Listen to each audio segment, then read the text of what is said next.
Talent online current affairs ക്ലാസ്സിലേക്ക് സ്വാഗതം.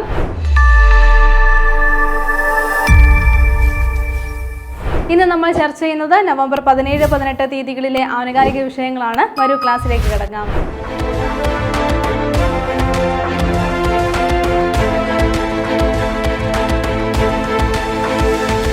PSC എക്സാമുകളിൽ ഏറ്റവും ഇമ്പോർട്ടൻ്റ് ആയിട്ടുള്ള പാർട്ടാണ് SCERT സിലബസ്. അപ്പോൾ ഈ SCERT പാഠഭാഗങ്ങൾ ഉൾപ്പെടുത്തിയിട്ട് ടാലന്റ് അക്കാദമി ബുക്കുകൾ പുറത്തിറക്കിയിട്ടുണ്ട്. SCERT അറിവിടം ബുക്കുകളാണ് പുറത്തിറക്കിയിട്ടുള്ളത്. അപ്പോൾ സയൻസും സോഷ്യൽ സയൻസുമായിട്ട് 2 പാർട്ടുകളിലായിട്ടാണ് ഈ ബുക്കുകൾ നിങ്ങൾക്ക് ലഭ്യമാവുന്നത്. ആദ്യത്തെ പാർട്ടിൽ വരുന്നത് 5, 7, 9 ക്ലാസ്സുകളുമായി ബന്ധപ്പെട്ടിട്ടുള്ള പാഠഭാഗങ്ങളാണ്. അതേപോലെ അടുത്ത പാർട്ടിൽ വരുന്നത് 6, 8, 10 തുടങ്ങിയ ക്ലാസ്സുകളുമായി ബന്ധപ്പെട്ടിട്ടുള്ള പാഠഭാഗങ്ങളാണ്. അപ്പോൾ ഈ ബുക്കുകൾ ഉടൻ തന്നെ സ്വന്തമാക്കുക. എക്സാമിന് വേണ്ടി നല്ല രീതിയിൽ പഠിച്ചു തുടങ്ങുക. ഇനി അതേപോലെ തന്നെ ഇമ്പോർട്ടൻ്റ് ആയിട്ടുള്ള മറ്റൊരു പാർട്ടാണ് ആനുകാലികം. നമ്മുടെ PSC എല്ലാ എക്സാമുകളും സിലബസിൽ എന്താണ് ഒരു 10 മാർക്കിനെങ്കിലും എന്താണ് ആനുകാലികം ഉണ്ടാകും. ഈ ഒരു ആനുകാലികം പോർഷൻ നിങ്ങൾക്ക് ഏറ്റവും എളുപ്പമാക്കാൻ വേണ്ടിയിട്ട് നമ്മുടെ ഡെയിലി കറണ്ട് അഫയേഴ്സ് ഉണ്ട്. ഈ ഡെയിലി കറണ്ട് അഫയേഴ്സ് അടിസ്ഥാനമാക്കിയിട്ടുള്ള ബുക്ക് ടാലന്റ് അക്കാദമി പുറത്തിറക്കുകയാണ്. ഈ ഒരു ബുക്ക് ഉടൻ തന്നെ വിപണിയിൽ എത്തുന്നതായിരിക്കും. അപ്പോൾ 10th ലെവൽ എക്സാമിനായിക്കോട്ടെ, +2 ലെവൽ ആയിക്കോട്ടെ, ഡിഗ്രി ലെവൽ എക്സാമിനായിക്കോട്ടെ, എല്ലാ എക്സാമിനും വളരെ ഉപകാരപ്പെടുന്ന രീതിയിലാണ് ഈ ഒരു ബുക്ക് തയ്യാറാക്കിയിട്ടുള്ളത്. അപ്പോൾ ഈ ബുക്ക് ഉടൻ തന്നെ നിങ്ങളുടെ മുന്നിലേക്ക് എത്തുന്നതായിരിക്കും. ഇപ്പോൾ തന്നെ നിങ്ങൾക്ക് പ്രീ ഓർഡർ ചെയ്യാവുന്നതാണ്. ഉടൻ തന്നെ ഈ ഒരു ബുക്ക് സ്വന്തമാക്കും. ഇത് നമ്മൾ ആദ്യം നോക്കുന്നത് ഒരു അപ്പോയിന്റ്മെന്റ് ആണ്. 2025 നവംബറിൽ ഹരിയാന വനിതാ കമ്മീഷൻ ബ്രാൻഡ് അംബാസഡറായി നിയമിതയായത് ആരെന്നാണ്. അപ്പോൾ ഓർത്തു വെക്കാം, ഷഫാലി വർമ്മയാണ്. ആരാണ്? ഷഫാലി വർമ്മയാണ് ഈ ഒരു പോസ്റ്റിലേക്ക് വന്നിട്ടുള്ളത്. എന്താണ്? ഏത് സംസ്ഥാനത്തെയാണ്? ഹരിയാനയുടെയാണ്. ഹരിയാനയിലെ വനിതാ കമ്മീഷന്റെ ബ്രാൻഡ് അംബാസഡർ ആയിട്ടാണ് മാറിയിരിക്കുന്നത്. അപ്പോൾ ഷഫാലി വർമ്മ കഴിഞ്ഞ ക്ലാസ്സുകളിൽ നമ്മൾ കുറേ അധികം എന്താണ് ചർച്ച ചെയ്തതാണല്ലേ. ഇപ്പോഴെന്താണ് ICC ലോകകപ്പ് കഴിഞ്ഞതേ ഉള്ളൂ, വുമൺസ് ലോകകപ്പ് കഴിഞ്ഞതേ ഉള്ളൂ. അതിൽ മികച്ച പ്രകടനമായിരുന്നു കാഴ്ചവെച്ചത്. ഇതിനുള്ള അംഗീകാരം ഈ ഒരു സ്റ്റേറ്റ് നൽകുകയുണ്ടായി. ഹരിയാന എന്താണ് ഇതിന് വേണ്ടിയിട്ടുള്ള ഈ ഒരു ലോകകപ്പ് ഇന്ത്യ വിജയിച്ച ആ ഒരു ടീമിലെ അംഗമായിരുന്ന ഷഫാലി വർമ്മയെ എന്താണ് ആദരിക്കുകയുണ്ടായിരുന്നു. അതിനോടനുബന്ധിച്ച് തന്നെ ഈ ഒരു അനൗൺസ്മെന്റും വന്നു. എന്താണ്? ഹരിയാന വനിതാ കമ്മീഷന്റെ ബ്രാൻഡ് അംബാസഡർ ആയിട്ട് ആരെ നിയമിച്ചിരിക്കുകയാണ്? ഷഫാലി വർമ്മയെ നിയമിച്ചിരിക്കുകയാണ്. ഇനി ഇവിടുത്തെ മുഖ്യമന്ത്രി, അതായത് ഹരിയാനയുടെ മുഖ്യമന്ത്രി ആരാണെന്ന് നമുക്കറിയാം അല്ലെ. നയാബ് സിംഗ് സൈനിയാണെന്നാണ് ഹരിയാനയുടെ മുഖ്യമന്ത്രി. അപ്പോൾ നമ്മൾ പഠിച്ച പോയിന്റ് ഇതാണ്. 2025 നവംബറിൽ ഹരിയാനയുടെ വനിതാ കമ്മീഷൻ ബ്രാൻഡ് അംബാസഡർ ആയിട്ട് നിയമിതയായത് ആരാണ്? ഷഫാലി വർമ്മയാണ്. അടുത്തത് മറ്റൊരു അപ്പോയിന്റ്മെന്റ് ആണ് നമ്മൾ നോക്കുന്നത്. 2025 നവംബറിൽ യൂണിസെഫ് ഇന്ത്യ സെലിബ്രിറ്റി അഡ്വക്കേറ്റ് ആയിട്ട് നിയമിതയായത് ആരെന്നാണ്. അപ്പോൾ ഓർത്തു വെക്കാം, കീർത്തി സുരേഷ് ആണ്. ആരാണ്? കീർത്തി സുരേഷ് ആണ് എന്താണ് സെലിബ്രിറ്റി. ഓർത്തു വെക്കുക, സെലിബ്രിറ്റി അഡ്വക്കേറ്റ് ആയിട്ട് നിയമിതയായത്. ഏത് സംഘടനയുടെയാണ്? യൂണിസെഫിന്റെ ആണ് അല്ലേ. യൂണിസെഫിന്റെ ആണ്. അപ്പോൾ യൂണിസെഫിന്റെ എന്താ ഈ ഒരു സെലിബ്രിറ്റി അഡ്വക്കേറ്റ് ആയിട്ടാണ് നിയമിതയായിരിക്കുന്നത്. ആരാണെന്ന് ഓർത്തു വെക്കുക, കീർത്തി സുരേഷ് ആണ്. അപ്പോയിന്റ്മെന്റ് ആയ സമയം വളരെ ഇമ്പോർട്ടന്റ് ആണ്. 2025 നവംബറിലാണെന്നാണ് കീർത്തി സുരേഷ് ഈ ഒരു പോസ്റ്റിലേക്ക് വന്നിട്ടുള്ളത്. അപ്പോൾ ഇതിനു മുമ്പ് യൂണിസെഫുമായി ബന്ധപ്പെട്ടിട്ട് ഇന്ത്യയിൽ നിന്ന് അപ്പോയിന്റ്മെന്റ് ആയിട്ടുള്ളവരെ PSC ക്വസ്റ്റ്യൻ ചോദിച്ചിട്ടുള്ളതാണ്. അപ്പോൾ എന്താണ് യൂണിസെഫിന്റെ ഇന്ത്യൻ സെലിബ്രിറ്റി അഡ്വക്കേറ്റ് ആയിട്ടാണ് ആരാണ്? കീർത്തി സുരേഷ് ഇപ്പോൾ നിയമിതയായിരിക്കുന്നത്. ഇനി 2024 എന്താണ്? കരീന കപൂർ. എന്താണ്? 2024 കരീന കപൂർ യൂണിസെഫ് ഇന്ത്യയുടെ ദേശീയ, അതായത് നാഷണൽ അംബാസഡർ ആയിട്ട് നിയമിതയായിട്ടുണ്ടായിരുന്നു. അതിനു മുമ്പ് എന്താണ് കരീന കപൂറും ഈ ഒരു സെലിബ്രിറ്റി അഡ്വക്കേറ്റ് ആയിട്ട് നിയമിതയായിട്ടുണ്ടായിരുന്ന ആളാണ്. ഇനി കരീന കപൂറിനെ പോലെ തന്നെ 2023 എന്താണ് ആയുഷ്മാൻ ഖുറാന. അപ്പോൾ ഈ 2 പോയിന്റുകൾ നമ്മൾ ചർച്ച ചെയ്തിട്ടുള്ളതാണ്. 2023 എന്താണ് ആയുഷ്മാൻ ഖുറാനയും ഈ ഒരു പോസ്റ്റിലേക്ക്, അതായത് യൂണിസെഫ് ഇന്ത്യയുടെ നാഷണൽ അംബാസഡർ ആയിട്ട് നിയമിതനായിട്ടുള്ള വ്യക്തിയാണ്. അപ്പോൾ കരീന കപൂറിന്റെ കാര്യം നമ്മൾ പറഞ്ഞു, ആയുഷ്മാൻ ഖുറാനയുടെ കാര്യം പറഞ്ഞു. അത് നമ്മൾ കറണ്ട് അഫയേഴ്സ് ആയിട്ട് തന്നെ പഠിച്ചു വെക്കേണ്ട ഭാഷണമാണ്. അപ്പോൾ ഓർത്തു വെക്കുക, കീർത്തി സുരേഷും എന്താണ് ഈ ഒരു യൂണിസെഫിലേക്ക് അപ്പോയിന്റ്മെന്റ് ആയിരിക്കുകയാണ്. സെലിബ്രിറ്റി അഡ്വക്കേറ്റ് ആയിട്ടാണ് യൂണിസെഫിലേക്ക് കീർത്തി സുരേഷ് അപ്പോയിന്റ്മെന്റ് ആയത് 2025 നവംബറിലാണ്. അടുത്ത നമ്മൾ നോക്കുന്ന പോയിന്റ് ഇതാണ്. ആഗോള സഹകരണ സാംസ്കാരിക പൈതൃക കേന്ദ്രങ്ങളുടെ ലിസ്റ്റിൽ ഉൾപ്പെട്ട കേരളത്തിൽ നിന്നുള്ള സ്ഥാപനം ഏതെന്നാണ്. അപ്പോൾ ഓർത്തു വെക്കുക, Uralungal labour contract cooperative society ആണ്. ഓർത്തു വെക്കുക, Uralungal labour contract cooperative society ആണെന്നാണ് ഈ ഒരു ലിസ്റ്റിലേക്ക് ഉൾപ്പെട്ടത്. അപ്പോൾ ലിസ്റ്റിൽ ഉൾപ്പെട്ട കേരളത്തിൽ നിന്നുള്ള സ്ഥാപനമാണ് എന്നുള്ള കാര്യം നമ്മൾ പറഞ്ഞു. ഇന്ത്യയിൽ നിന്ന് 2 സ്ഥാപനമാണ് ഈ ഒരു ലിസ്റ്റിലേക്ക് ഉൾപ്പെട്ടത്. അപ്പോൾ ഒന്നാമത്തത് നമ്മൾ പറഞ്ഞു. വേറൊന്നാണ് ഗുജറാത്തിൽ സ്ഥിതി ചെയ്യുന്ന അമൂലിന്റെ ഡോക്ടർ വർഗീസ് കുര്യൻ മ്യൂസിയമാണ്. അപ്പോൾ ഈ ഒരു രണ്ട് സ്ഥാപനങ്ങളാണ് ഈ ലിസ്റ്റിലേക്ക് ഉൾപ്പെട്ടിട്ടുള്ളത്. അപ്പോൾ ആഗോള സഹകരണം സാംസ്കാരികം എന്താണ് അത് വർദ്ധിപ്പിക്കുന്നതിന്റെ ഭാഗമായിട്ടാണ് ഇങ്ങനെ ഒരു ലിസ്റ്റ് അല്ലെങ്കിൽ ഇങ്ങനെ ഒരു ഭൂപടം വന്നിരിക്കുന്നത്. അപ്പോൾ അതിലെന്താണ് കേരളത്തിൽ നിന്ന് ഉൾപ്പെട്ടിട്ടുള്ള സ്ഥാപനമാണ് നമ്മൾ നോക്കിയത്. ഊരാളുങ്കൽ ലേബർ കോൺട്രാക്ട് കോഓപ്പറേറ്റീവ് സൊസൈറ്റിയാണ് കേരളത്തിൽ നിന്ന് ഉൾപ്പെട്ടിട്ടുള്ളത്. ഗുജറാത്തിൽ നിന്നുള്ള അമൂലിന്റെ ഡോക്ടർ വർഗീസ് കുര്യൻ മ്യൂസിയവും ഈ ഒരു ലിസ്റ്റിൽ ഉൾപ്പെട്ടിട്ടുണ്ട്. ഇനി ഈ ഒരു ലിസ്റ്റിൽ ഏഷ്യയിൽ നിന്ന് ആകെ 7 സ്ഥാപനങ്ങളാണ് ഉൾപ്പെട്ടിട്ടുള്ളത് എന്നുള്ള കാര്യം കൂടി ഒന്ന് നോട്ട് ചെയ്യുക. അപ്പോൾ കേരളത്തിൽ നിന്ന് ഉൾപ്പെട്ട സ്ഥാപനം ഏതാണ്? ഊരാളുങ്കൽ ലേബർ കോൺട്രാക്ട് കോഓപ്പറേറ്റീവ് സൊസൈറ്റിയാണ്. അടുത്തത് വളരെ ഇമ്പോർട്ടൻ്റ് ആയിട്ടുള്ള ഒരു അവാർഡാണ് നമ്മൾ നോക്കുന്നത്. PSC ഇതിനു മുമ്പ് ഈ ഒരു അവാർഡുമായി ബന്ധപ്പെട്ട ചോദ്യങ്ങൾ ചോദിച്ചിട്ടുള്ളതാണ്. 37ാമത് ജിമ്മി ജോർജ് ഫൗണ്ടേഷൻ അവാർഡിന് അർഹനായത് ആരെന്ന് നമുക്ക് നോക്കാം. എൽദോസ് പോൾ ആണ്. ആർക്കാണ് ലഭിക്കുന്നത്? എൽദോസ് പോളിനാണ് 37ാമത് ജിമ്മി ജോർജ് ഫൗണ്ടേഷൻ അവാർഡ് ലഭിക്കുന്നത്. അപ്പോൾ 2025 പ്രഖ്യാപിച്ച ഈ ഒരു പുരസ്കാരം ലഭിക്കുന്നത് ആർക്കാണ്? എൽദോസ് പോൾ ആണ്. ഇനി അദ്ദേഹം ആരാണെന്ന് നമുക്കറിയാം അല്ലേ? ട്രിപ്പിൾ ജമ്പർ ആണ്. അദ്ദേഹം ഒരു ട്രിപ്പിൾ ജമ്പ് താരമാണ് എന്നുള്ള കാര്യം ഓർത്തു വെക്കുക. ആരാണ്? എൽദോസ് പോൾ. നേരത്തെയും അദ്ദേഹത്തിന്റെ പേര് നമ്മൾ ഒരു അവാർഡുമായി ബന്ധപ്പെട്ട് ചർച്ച ചെയ്തിട്ടുള്ളതാണ്. 2022 അദ്ദേഹത്തിന് എന്താണ് അർജുന അവാർഡ് ലഭിച്ചിരുന്നു. അർജുന അവാർഡ് ലഭിച്ചത് എന്നാണെന്ന് ഓർത്തു വെക്കുക. 2022 എൽദോസ് പോളിന് അർജുന അവാർഡ് ലഭിച്ചത്. അപ്പോൾ 37ാമത് ജിമ്മി ജോർജ് ഫൗണ്ടേഷൻ അവാർഡും അദ്ദേഹത്തിന് ലഭിച്ചിരിക്കുകയാണ്. 1 ലക്ഷം രൂപയാണ് ഈ ഒരു പുരസ്കാരത്തിന്റെ സമ്മാനത്തുക എന്നുള്ള കാര്യം നോട്ട് ചെയ്യുക. 2022 ബെർമിംഗ്ഹാം കോമൺവെൽത്ത് ഗെയിംസിൽ അദ്ദേഹം എന്താണ് ഈ ഒരു ട്രിപ്പിൾ ജമ്പിൽ സ്വർണ്ണ മെഡൽ നേടിയിട്ടുണ്ടായിരുന്നു. അപ്പോൾ ഈ ഒരു നേട്ടത്തോടു കൂടി ഇന്ത്യയിൽ നിന്നും ആദ്യമായിട്ടാണ് ഒരു താരം എന്താണ് ട്രിപ്പിൾ ജമ്പിൽ എന്താണ് ഈ ഒരു കോമൺവെൽത്ത് ഗെയിംസിൽ സ്വർണ്ണ മെഡൽ നേടുന്നത്. മാത്രമല്ല കോമൺവെൽത്ത് ഗെയിംസിൽ വ്യക്തിഗത ഇനത്തിൽ ഒരു സ്വർണ്ണ മെഡൽ നേടിയിട്ടുള്ള ഒരേ ഒരു മലയാളി താരം അല്ലെങ്കിൽ കേരളത്തിൽ നിന്നുള്ള ഒരേ ഒരു വ്യക്തിയാണ്. ആരാണ്? ഈ ഒരു എൽദോസ് പോൾ എന്നുള്ള കാര്യവും കൂടി നോട്ട് ചെയ്യുക. അപ്പോൾ 2022 ഏത് ഗെയിംസിലാണ്? 2022 ബെർമിംഗ്ഹാം കോമൺവെൽത്ത് ഗെയിംസിലായിരുന്നു ഈ ഒരു നേട്ടം കൈവരിച്ചത്. ഇനി ഒരു പുരസ്കാരം നമ്മൾ പറഞ്ഞു 37ാമത് ജിമ്മി ജോർജ് ഫൗണ്ടേഷൻ അവാർഡാണെന്ന് പറഞ്ഞു. ഇനി ഈ ഒരു അവാർഡ് നൽകുന്നത് എങ്ങനെയാണെന്ന് നമുക്കറിയാമല്ലേ? വോളിബോൾ താരമായിട്ടുണ്ടായിരുന്ന ഇതിഹാസ താരമായിട്ടുള്ള ജിമ്മി ജോർജ് അദ്ദേഹത്തോടുള്ള ആദരസൂചകമായിട്ട് നൽകുന്ന ഒരു പുരസ്കാരമാണ്. 1989 മുതലാണ് ഈ ഒരു പുരസ്കാരം ജിമ്മി ജോർജ് ഫൗണ്ടേഷൻ അവാർഡ് നൽകി തുടങ്ങിയത്. അപ്പോൾ 37ാമത് ജിമ്മി ജോർജ് ഫൗണ്ടേഷൻ അവാർഡിന് അർഹനായിരിക്കുന്നത് ആരാണ്? എൽദോസ് പോൾ ആണ്.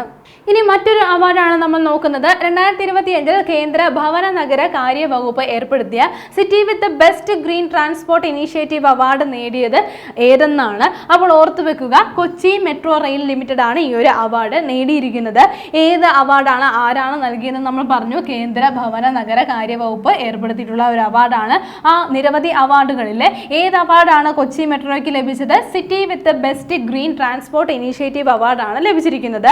അപ്പോൾ ഹരിത ഗതാഗത രംഗത്തെ മികവിനെ അടിസ്ഥാനമാക്കിയിട്ടാണ് ഈ ഒരു പുരസ്കാരം ഏർപ്പെടുത്തിയിട്ടുള്ളത്. കൊച്ചി മെട്രോ റെയിലിന്റെ ഈ അവർക്ക് ആവശ്യമായിട്ടുള്ള ഊർജ്ജത്തിന്റെ 53% അവരെന്താണ് സൗരോർജ്ജ വൈദ്യുതിയിലൂടെയാണ് കണ്ടെത്തുന്നത്. 11.33 എത്രയാണ്? 11.33 മെഗാവാട്ട് വൈദ്യുതിയാണ് അവർ സൗരോർജ്ജത്തിലൂടെ കണ്ടെത്തുന്നത്. ഇനി നമ്മൾ പറഞ്ഞു കൊച്ചി മെട്രോ റെയിൽ ലിമിറ്റഡ് ആണ് ഈ ഒരു പുരസ്കാരം ലഭിച്ചതെന്ന് പറഞ്ഞു. അങ്ങനെയാണെങ്കിൽ കൊച്ചി മെട്രോ റെയിൽ ലിമിറ്റഡിന്റെ മാനേജിംഗ് ഡയറക്ടർ ആരാണെന്ന് നമുക്കറിയാം അല്ലേ? ലോക്നാഥ് ബെഹ്റയാണ്. അദ്ദേഹം എന്താണ് ഈ ഒരു കൊച്ചി മെട്രോ റെയിൽ ലിമിറ്റഡിന്റെ മാനേജിംഗ് ഡയറക്ടർ. അപ്പോൾ നമ്മൾ ഡിസ്കസ് ചെയ്തത് ഒരു അവാർഡാണ്. 2025 കേന്ദ്ര ഭവന നഗര കാര്യ വകുപ്പ് ഏർപ്പെടുത്തിയ city with best transport initiative award നേടിയത് ഏതാണെന്ന് ഓർത്തു വെക്കുക. ഏത് സ്ഥാപനമാണ്? കൊച്ചി മെട്രോ റെയിൽ ലിമിറ്റഡ് ആണ്. ഇനി നമ്മൾ നോക്കുന്നത് കുറച്ച് പേർക്കെങ്കിലും ഒരു സന്തോഷം ഉണ്ടാകുന്ന ഒരു വാർത്തയാണ്. വെള്ളി ഈടാക്കിയുള്ള വായ്പകൾ പ്രാബല്യത്തിൽ വരാൻ പോകുകയാണ്. അപ്പോൾ എപ്പോൾ മുതലാണ് പ്രാബല്യത്തിൽ വരുന്നതെന്ന് ഓർത്തു വെക്കുക. 2026 ഏപ്രിൽ 1 മുതലായിരിക്കും. 2026 ഏപ്രിൽ 1 മുതൽ നമുക്ക് ഇനി വെള്ളി നമുക്ക് ഇതേപോലെ ഗോൾഡ് ലോൺ ലഭിക്കുന്നത് പോലെ ഇനി നമുക്ക് വെള്ളി ഈടായി നൽകിയിട്ട് നമുക്ക് ലോൺ ലഭിക്കുന്നതായിരിക്കും, വായ്പകൾ ലഭ്യമാവുന്നതായിരിക്കും. അപ്പോൾ അതിൻ്റെ ഉള്ള സർക്കുലേഷൻ RBI പാസ്സാക്കിയിരിക്കുകയാണ്. അത് എപ്പോൾ മുതലായിരിക്കും പ്രാബല്യത്തിൽ വരുന്നത്? 2026 ഏപ്രിൽ 1 മുതലാണ്. അടുത്ത ഒരു ഫിനാൻഷ്യൽ ഇയർ മുതലാണ് അത് പ്രാബല്യത്തിൽ വരുന്നത്. അപ്പോൾ ഇനി നമുക്ക് വെള്ളി ആഭരണങ്ങളും അതേപോലെ വെള്ളി സിൽവർ കോയിൻസ് ആയിക്കോട്ടെ, സിൽവർ ഓർണമെന്റ്സ് ആയിക്കോട്ടെ, അവ നൽകിയും ലോണുകൾ സ്വീകരിക്കാൻ കഴിയുന്നതായിരിക്കും. ഇത് പ്രാബല്യത്തിൽ വരുന്നത് 2026 ഏപ്രിൽ 1 മുതലാണ്. ഇനി നമ്മൾ നോക്കുന്ന പോയിന്റ് ഇതാണ്. വ്യാപാര ബന്ധം മെച്ചപ്പെടുത്തുന്നതിനായി അടുത്തിടെ ഇന്ത്യയുമായി കരാർ ഒപ്പുവെച്ച രാജ്യം ഏതെന്നാണ്. അപ്പോൾ ഓർത്തു വെക്കാം, നേപ്പാളാണ്. അപ്പോൾ നേപ്പാളും അതേപോലെ ഇന്ത്യയും തമ്മിൽ ഒരു കരാർ ഒപ്പുവെച്ചിരിക്കുകയാണ്. എന്തിനു വേണ്ടിയിട്ടാണ്? അവർ തമ്മിലുള്ള വ്യാപാര ബന്ധങ്ങൾ മെച്ചപ്പെടുത്തുന്നതിന് വേണ്ടിയിട്ടാണ് ഈ ഒരു കരാറിൽ ഒപ്പുവെച്ചിരിക്കുന്നത്. ഏതൊക്കെ രാജ്യങ്ങളാണെന്ന് ഓർത്തു വെക്കുക, ഇന്ത്യയും അതേപോലെ നേപ്പാളുമാണ് ഈ ഒരു കൈമാറ്റ കരാറിൽ ഒപ്പുവെച്ചിരിക്കുന്നത്. ഇന്ത്യയിലെ ജോഗ്ബാനിക്കും അതേപോലെ നേപ്പാളിലെ ബിരത് നഗറിനും ഇടയിലുള്ള റെയിൽവേ അധിഷ്ഠിതമായിട്ടുള്ള ചരക്ക് കൈമാറ്റം ഉൾപ്പെടെയുള്ള കാര്യങ്ങൾ സുഗമമാക്കുന്നതിന് വേണ്ടിയിട്ടുള്ള കരാറുകളാണ് ഒപ്പുവെച്ചിരിക്കുന്നത്. അതിലെന്താണ് ചില കരാർ മാർഗങ്ങളിലൊക്കെ ഭേദഗതി മാറ്റവും വരുത്തിയിട്ടുണ്ട്. അപ്പോൾ ഏതൊക്കെ രാജ്യങ്ങൾ തമ്മിലാണ് ഈ ഒരു കരാറിൽ ഒപ്പുവെച്ചിരിക്കുന്നതെന്ന് ഓർത്തു വെക്കുക, ഇന്ത്യയും അതേപോലെ നേപ്പാളുമാണ് കരാറിൽ ഒപ്പുവെച്ചിരിക്കുന്നത്. അടുത്ത നമ്മൾ നോക്കുന്ന പോയിന്റ് ഇതാണ്. 2025 നവംബറിൽ H5N5 വൈറസ് മനുഷ്യരിൽ കണ്ടെത്തിയ രാജ്യം ഏതെന്നാണ്. US-ലാണ്. എന്താണെന്ന് ഓർത്തു വെക്കുക, എവിടെയാണ്? US-ലാണ് ഈ ഒരു H5N5 വൈറസ് മനുഷ്യരിൽ കണ്ടെത്തിയിരിക്കുന്നത്.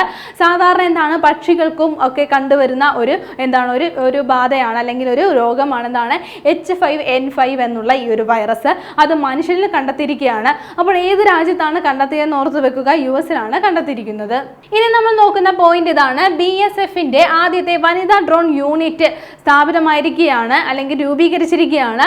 അപ്പോൾ ഏതാണ് ആ യൂണിറ്റ് എന്ന് ഓർത്തു വെക്കാം, ദുർഗ ഡ്രോൺ സ്ക്വാഡ്രൺ എന്നാണ് പേര് നൽകിയിരിക്കുന്നത്. എന്താണ്? ദുർഗ ഡ്രോൺ സ്ക്വാഡ്രൺ എന്നാണ് പേര് നൽകിയിരിക്കുന്നത്. എന്താണ് പ്രത്യേകത എന്ന് ഓർത്തു വെക്കുക, ആദ്യമായിട്ടാണ് BSF-ന്റെ ഒരു വനിതാ ഡ്രോൺ യൂണിറ്റ് രൂപീകൃതമാകുന്നത്, ഇന്ത്യയിൽ രൂപീകൃതമാകുന്നത്.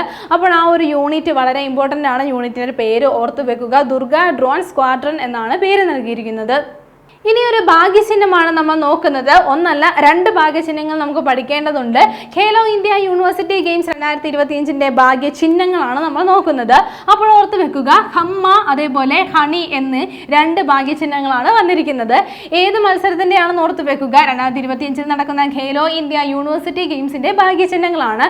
ഭാഗ്യചിഹ്നങ്ങളുടെ പേര് വളരെ ഇൻട്രസ്റ്റിംഗ് ആണ്. എന്താണ്? ഖമ്മ അതേപോലെ ഖണി എന്നിങ്ങനെ രണ്ട് ഭാഗ്യചിഹ്നങ്ങളാണ് ഉള്ളത്. അപ്പോൾ ഈ ഭാഗ്യചിഹ്നങ്ങൾ ഏത് മൃഗങ്ങളാണ് എന്നുള്ള കാര്യം കൂടി ഓർത്തു വെക്കുക. ഖമ്മ, ഖനി എന്നിവ എന്താണ്? ആനിമൽ ആണ്. എന്ത് ആനിമൽ ആണ്? ക്യാമൽ ആണ്. എന്താണ്? ക്യാമൽ ആണെന്ന് ഓർത്തു വെക്കുക. ഒട്ടകമാണ് എന്നുള്ള കാര്യം നോട്ട് ചെയ്യുക. അപ്പോൾ ഒട്ടകത്തിൽ നിന്ന് തന്നെ നമുക്ക് കണക്ട് ചെയ്യാൻ സാധിക്കും. എന്താണ്? എവിടെയാണ് ഈ ഒരു ഗെയിംസ് നടക്കുന്നത്? നമ്മൾ നേരത്തെ ഡിസ്കസ് ചെയ്തതാണ്. ഖേലോ ഇന്ത്യ യൂണിവേഴ്സിറ്റി ഗെയിംസ് 2025ന്റെ വേദി എവിടെയാണ്? രാജസ്ഥാനാണ് അല്ലേ? രാജസ്ഥാനും. അപ്പോൾ ഈ ഒരു മൃഗങ്ങളും തമ്മിൽ നമുക്ക് പെട്ടെന്ന് കണക്ട് ചെയ്യാനായിട്ട് സാധിക്കുന്നതാണ്. രാജസ്ഥാനിലാണ് നമുക്ക് പഠിച്ചു വെക്കാം. ക്യാമൽ കാണുന്നത്, ഒട്ടകം കാണുന്നത്. അപ്പോൾ ഒട്ടകങ്ങളായിട്ടുള്ള ഖമ്മയും ഹണിയുമാണ് ഈ ഒരു ഗെയിംസിന്റെ ഭാഗ്യചിഹ്നങ്ങൾ എന്നുള്ള കാര്യം കണക്ട് ചെയ്ത് പഠിച്ചു വെക്കുക. ഇനി ഒരു വിയോഗമാണ് നമ്മൾ ചർച്ച ചെയ്യുന്നത്. 2025 നവംബറിൽ അന്തരിച്ച പ്രശസ്ത ഹോളിവുഡ് നടൻ ആരെന്നാണ്. ഓർത്തു വെക്കുക, ഹുമയൂൺ എർഷാദിയാണ്. ആരാണ്? ഹുമയൂൺ എർഷാദിയാണ്. അപ്പോൾ അദ്ദേഹം അന്തരിച്ചിരിക്കുകയാണ്. അദ്ദേഹത്തിന്റെ പ്രത്യേകത എന്താണെന്ന് നമ്മൾ പറഞ്ഞു. അദ്ദേഹം വളരെ പ്രശസ്തനായിട്ടുള്ള ഒരു ഹോളിവുഡ് നടനായിരുന്നു. The Kite Runner, taste of cherry എന്നിവ അദ്ദേഹത്തിൻ്റെ വളരെ പ്രശസ്തമായിട്ടുള്ള സിനിമകളാണ്. അപ്പോൾ അദ്ദേഹം അന്തരിച്ചത് എപ്പോഴാണെന്നുള്ള കാര്യം ഓർത്തു വെക്കുക, 2025 നവംബറിലാണ് അദ്ദേഹം അന്തരിച്ചത്. വീണ്ടും ഒരു വിയോഗമാണ് നമ്മൾ നോക്കുന്നത്. 2025 നവംബറിൽ അന്തരിച്ച ശാസ്ത്രചിന്തകനും ഗ്രന്ഥകാരനും പരിസ്ഥിതി പ്രവർത്തകനുമായ വ്യക്തി ആരെന്നാണ്. VK ദാമോദരൻ. അദ്ദേഹം അന്തരിച്ചിരിക്കുകയാണ്. അപ്പോൾ അദ്ദേഹത്തിൻ്റെ പ്രത്യേകതകൾ എന്തൊക്കെയാണെന്ന് നമ്മൾ പറഞ്ഞു. അദ്ദേഹം ഒരു ശാസ്ത്രചിന്തകനായിരുന്നു, അതേപോലെ ഗ്രന്ഥകാരനും പരിസ്ഥിതി പ്രവർത്തകനുമായിരുന്നു അദ്ദേഹം. മാത്രമല്ല കേരള ശാസ്ത്ര സാഹിത്യ പരിഷത്ത് സ്ഥാപക അംഗവും കൂടിയാണ്. ആരാണ്? VK ദാമോദരൻ എന്നുള്ള കാര്യം നോട്ട് ചെയ്യുക. ഇതുൾപ്പെടെ നിരവധി പൊസിഷനുകൾ അദ്ദേഹം സ്ഥാനം വഹിച്ചിട്ടുള്ള വ്യക്തിയാണ്. അപ്പോൾ അദ്ദേഹം അന്തരിച്ചത് എന്നാണ് 2025 നവംബറിലാണ്. ഉടൻ തന്നെ വരുന്ന LGS എക്സാമിന് വേണ്ടി പ്രിപ്പയർ ചെയ്യുന്നവർക്കായി ടാലന്റ് അക്കാദമിയുടെ LGS റാങ്ക് ഫയൽ ഇപ്പോൾ വിപണിയിൽ ലഭ്യമാണ്. വളരെ അഫോർഡബിൾ ആയിട്ടുള്ള പ്രൈസിൽ ഒറ്റ വോളിയത്തിലാണ് ഈ ഒരു റാങ്ക് ഫയൽ നിങ്ങൾക്ക് ലഭ്യമാവുന്നത്. ഇനി വരുന്ന LGS എക്സാമിന് വേണ്ടി പ്രിപ്പയർ ചെയ്യുന്നവർ ഉടൻ തന്നെ ഈ ഒരു റാങ്ക് ഫയൽ സ്വന്തമാക്കുക. ടാലന്റിന്റെ ഒഫീഷ്യൽ വെബ്സൈറ്റ് വഴി നിങ്ങൾക്ക് പർച്ചേസ് ചെയ്യാം, അല്ലെങ്കിൽ ആമസോൺ, ഫ്ലിപ്കാർട്ട് വഴിയോ നിങ്ങളുടെ അടുത്തുള്ള ബുക്ക് സ്റ്റോളുകൾ വഴിയോ നിങ്ങൾക്ക് പർച്ചേസ് ചെയ്യാൻ കഴിയുന്നതാണ്. ഇനി ഒരു റാങ്ക് ഫയൽ വളരെ എളുപ്പത്തിൽ ലഭ്യമാകാൻ താഴെ തന്നിരിക്കുന്ന ഗൂഗിൾ ഫോം ഫില്ല് ചെയ്യുക. അതുപോലെ തന്നെ ഇനി വരുന്ന 10th ലെവൽ എക്സാമുകൾക്ക് വേണ്ടി പ്രിപ്പയർ ചെയ്യുന്നവർക്കായി ടാലന്റിന്റെ LDC ബുക്ക് ഇപ്പോൾ വിപണിയിൽ ലഭ്യമാണ്.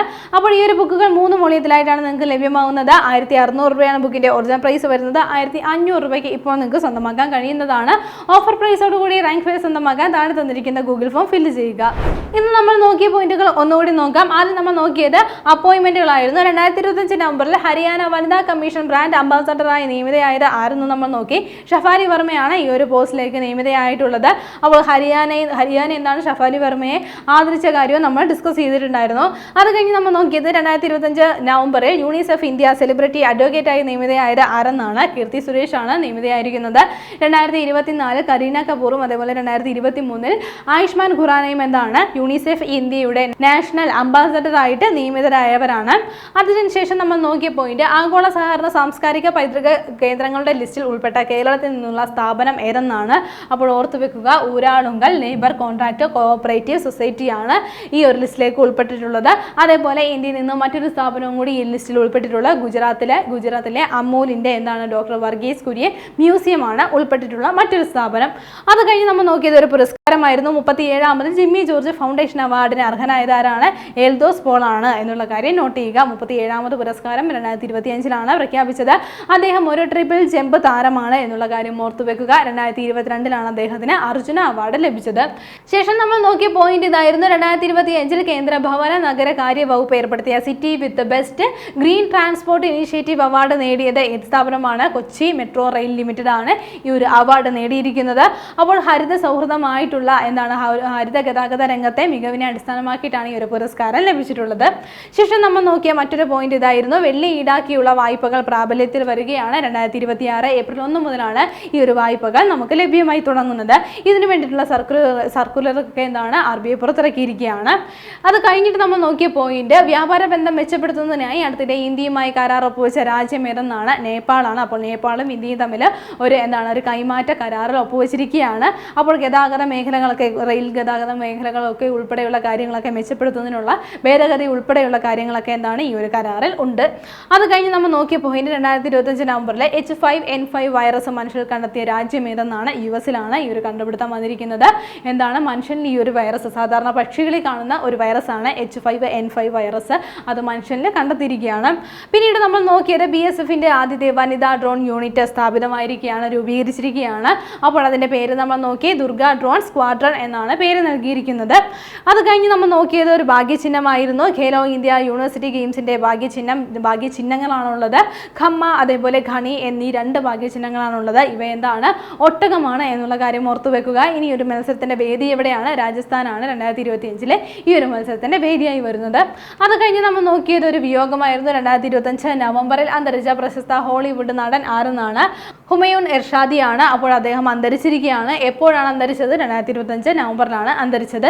വീണ്ടും ഒരു വിയോഗം തന്നെ നമ്മൾ നോക്കി. 2025 നവംബറിൽ അന്തരിച്ച ശാസ്ത്രചിന്തകനും ഗ്രന്ഥകാരനും പരിസ്ഥിതി പ്രവർത്തകനുമായ വ്യക്തി ആരെന്നാണ്? VK ദാമോദരനാണ് അന്തരിച്ചിരിക്കുന്നത്. അപ്പോൾ അദ്ദേഹത്തിന്റെ പ്രത്യേകതകൾ എന്തൊക്കെയാണ്? ശാസ്ത്രചിന്തകനായിരുന്നു, ഗ്രന്ഥകാരനായിരുന്നു, പരിസ്ഥിതി പ്രവർത്തകനായിരുന്നു. അതേപോലെ കേരള ശാസ്ത്ര സാഹിത്യ പരിഷത്തിന്റെ സ്ഥാപക അംഗവും കൂടിയാണ്. ആരാണ്? VK ദാമോദരൻ എന്നുള്ള കാര്യം നോട്ട് ചെയ്യുക. കഴിഞ്ഞ ക്ലാസ്സുമായി ബന്ധപ്പെട്ട 2 ചോദ്യങ്ങൾ നൽകുകയാണ്. ശരി ഉത്തരങ്ങൾ താഴെ കമന്റ് ചെയ്യുക. ആദ്യത്തെ ചോദ്യം ഇതാണ്. 2026 IPL സീസൺ മുതൽ സഞ്ജു സാംസൺ കളിക്കുന്ന ടീം ഏതെന്നാണ്? Option A Delhi Capitals, option B Chennai Super Kings, option C Mumbai Indians, option D Rajasthan Royals. അടുത്ത ചോദ്യം ഇതാണ്. മേഘേഡാറ്റു ഡാം പ്രൊജക്ട് നിലവിൽ വരുന്ന സംസ്ഥാനം ഏതെന്നാണ്? Option A Telangana, option B Andhra Pradesh, option C Karnataka, option D Uttar Pradesh. ശരി ഉത്തരങ്ങൾ താഴെ കമന്റ് ചെയ്യുക. കഴിഞ്ഞ ക്ലാസ്സിൽ നൽകിയിരുന്ന ചോദ്യങ്ങളുടെ ഉത്തരങ്ങൾ ചർച്ച ചെയ്യാം. ആദ്യത്തെ ചോദ്യം ഇതായിരുന്നു. അടുത്തിടെ തകർന്നു വീണ ഹോങ്കി പാലം സ്ഥിതി ചെയ്യുന്ന രാജ്യം ഏതെന്നാണ്? ശരിയുത്തരം ഏതാണ്? ഓപ്ഷൻ സി ആണ്. ചൈനയിലാണ് ഈ ഒരു പാലം സ്ഥിതി ചെയ്തിരുന്നത്. അടുത്ത ചോദ്യം ഇതായിരുന്നു. പ്രൊജക്ട് ചീറ്റയുടെ ഭാഗമായി 2025 8 ചീറ്റകളെ ഇന്ത്യക്ക് നൽകുന്ന രാജ്യം ഏതെന്നാണ്? ശരിയുത്തരം ഏതാണ്? ഓപ്ഷൻ ബി ആണ്. ബോട്സ്വാനയിൽ നിന്നുമാണ്. എവിടെയാണ്? ബോട്സ്വാനയിൽ നിന്നുമാണ് ഇന്ത്യയിലേക്ക് ഈ ഒരു 8 ചീറ്റകളെ കൊണ്ടുവരുന്നത്. അതിനു മുമ്പ് ചീറ്റകളെ കൊണ്ടുവന്നിട്ടുള്ളത് എവിടെ നിന്നൊക്കെയാണ്? നബീമയിൽ നിന്നും അതേപോലെ ദക്ഷിണാഫ്രിക്കയിൽ നിന്നുമാണ്. അപ്പോൾ ബീറ്റ് ഫോറസ്റ്റ് എക്സാമിന് വേണ്ടിയിട്ടുള്ളവരൊക്കെ പ്രത്യേകം നോട്ട് ചെയ്ത് പഠിക്കേണ്ട ഒരു ചോദ്യമാണിത്. ഇതിൽ നിന്ന് ചോദ്യം ചോദിക്കാൻ സാധ്യത കൂടുതലാണ്. ബോട്സ്വാന എന്നുള്ള കാര്യം നിങ്ങൾ മനസ്സിൽ ഉറപ്പിച്ച് വെച്ചേക്കുക. അപ്പോൾ ബീറ്റ് ഫോറസ്റ്റ് ഓഫീസർ എക്സാമിന് വേണ്ടി പഠിക്കുന്നവർ ഇങ്ങനെയുള്ള കാര്യങ്ങൾ എൻവയോൺമെന്റൽ റിലേറ്റഡ് ആയിട്ടുള്ള അല്ലെങ്കിൽ വൈൽഡ് ലൈഫ് റിലേറ്റഡ് ആയിട്ടുള്ള കാര്യങ്ങൾ വരുമ്പോൾ അത് കറണ്ട് അഫയേഴ്സ് വരുമ്പോഴത്തേക്ക് പ്രത്യേകം നോട്ട് ചെയ്ത് പഠിക്കുക. ഇന്ന് നമ്മൾ ചർച്ച ചെയ്ത പോയിന്റുകൾ എല്ലാവർക്കും മനസ്സിലായി കാണുമെന്ന് വിശ്വസിക്കുന്നു. നന്നായി പഠിക്കുക, നന്നായി മുന്നേറുക. മറ്റൊരു ക്ലാസ്സുമായി വീണ്ടും കാണാം.